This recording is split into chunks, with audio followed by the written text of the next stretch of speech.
Andrew. I mean, I think there was really a distinct difference between our '08 offense and our '09 offense. You know, we were second in the conference in '08 rushing the football. Did a lot of things with our quarterback, with our talented group of backs. We really felt like, along with Jamal Llewellyn, that year we had Turcotte, Session, and Brown really contributing to an outstanding rushing attack. And then we lost some people. We lost some folks up front. Obviously, that affects you first and foremost when you talk about your O-line. And then we had to play a lot of new, inexperienced players last year. And early in the year, we found out it was going to be a lot more difficult than we thought it would be. Teams have a way of defending the run easier than the pass. They can gang up on the line of scrimmage and create problems for your O-line, create problems for your quarterback in blocking schemes and protections. And we saw that. And we had to really kind of adjust, make some changes, and really open things up on offense and made some personnel moves and got some people involved in the game that we hadn't really thought we would get to this point. Starting with Warren Smith at quarterback, and then later on in the year due to an injury, Chris Treaster. But I think at that position, both of them played tremendously well for sophomores. I don't know that you could ever locate a better first game performance than Chris Treaster's.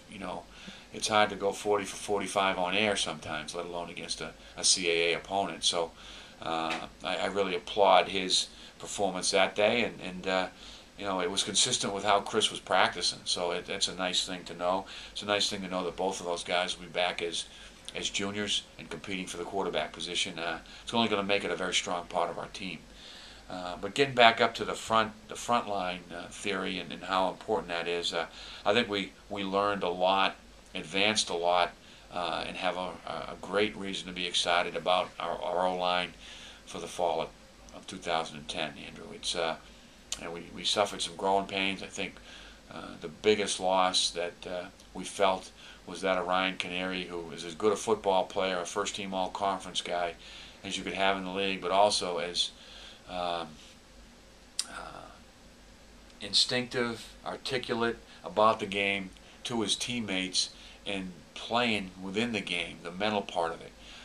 Ryan really brought a lot to the table out there on the field on game day, and we missed that. We missed his leadership, his just love of the game, the way he played. And we replaced him with a lot of redshirt freshmen and sophomores who probably had a little bit of fright in their eyes at the beginning of the year, but we saw that go away. We saw them grow and develop, and I think it's really exciting now to be working with this crew and having a second go-around with them, with a spring practice in front of us and then the season to be. And I'm talking about guys like Garrett Williamson, who was in there at center as a redshirt freshman trying to replace probably as good an offensive lineman that's ever been through here. Garrett played Chris Howley, another young man who played a lot, Stephen Shea. Matt Barber will be our most experienced player this fall. Matt will be a senior and has played a lot of football for us the last 2 years. But Josh Spearman played a lot of football for us last year at tackle, and Matthew, his brother, are both guys now who are starting to really take that step and improve as the physical, nasty people that you need up front, and also the intellectual guy, the guy that can understand the changing of plays or the protection and its requirements, the run scheme. So I'm excited to see that happen. I'm excited to see those guys advance, grow during the course of the spring. Our backfield, it'll be good to get through the spring and to finally, I think, see a group of healthy, talented players start to emerge. Everybody asked me about Jared Turcotte. He still hasn't been given the green light in regards to the injury he had last year. We're working towards that. Jared's working towards it, but it hasn't. For the medical people, that hasn't been blessed yet. So we'll leave that at that. But I'm confident he'll be ready to go in the not too distant future. Really excited about Session and his off season and his growth. He did have some surgery. Will be limited in the spring, but will be active.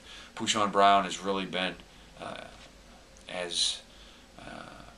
invested and making improvements as anybody in our program this offseason. I think we're very more than excited about what we're seeing from Pushawn Brown.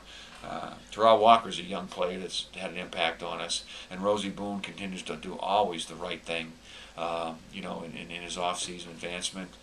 Connor Keating is another guy who sends a great work ethic message across the board. And Julian McCall's another first-year player who played a little bit for us last year, who we're very excited about in the backfield area. So I think we're pretty strong there. I think if we get everybody healthy, it's depth-wise as good as we could expect to have here.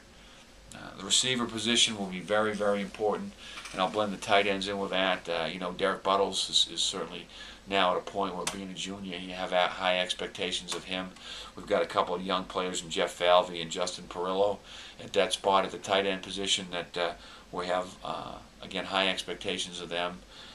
This is really a great opportunity for them to step up, to grow in the course of the spring. Outside, senior group to begin with in Tyrell Jones, Jeremy Kelly, Des Randall, and those guys have played a lot for us. Probably have been less productive than they would like to be, and certainly want to have increased roles and more of an impact on our passing game and performance this year. Excited about some young players. You saw Maurice McDonald last year quite a bit in a backup role, and he did a nice job for us. Has had an outstanding off-season, very committed, hard-working kid. And then Derek Johnson, who we were fortunate to redshirt last year, has really had an outstanding off-season. He may be the fastest kid in the program for us, and gives us a deep threat, and that's exciting to know and to feel as part of your offense. So we're really going to have an important spring here for the growth of the offense, to kind of get back to throwing the football effectively like we did last year, but more importantly, to be a better run team, to get back to being able to physically pound the rock a little bit like we did back in '08. You can't be one-dimensional in this game at this level in this conference. You really need to have some variety in your attack and have the ability to turn the gas on if you're running the football, or go to your passing game and have that be effective for you. It's something we've got to really work hard at.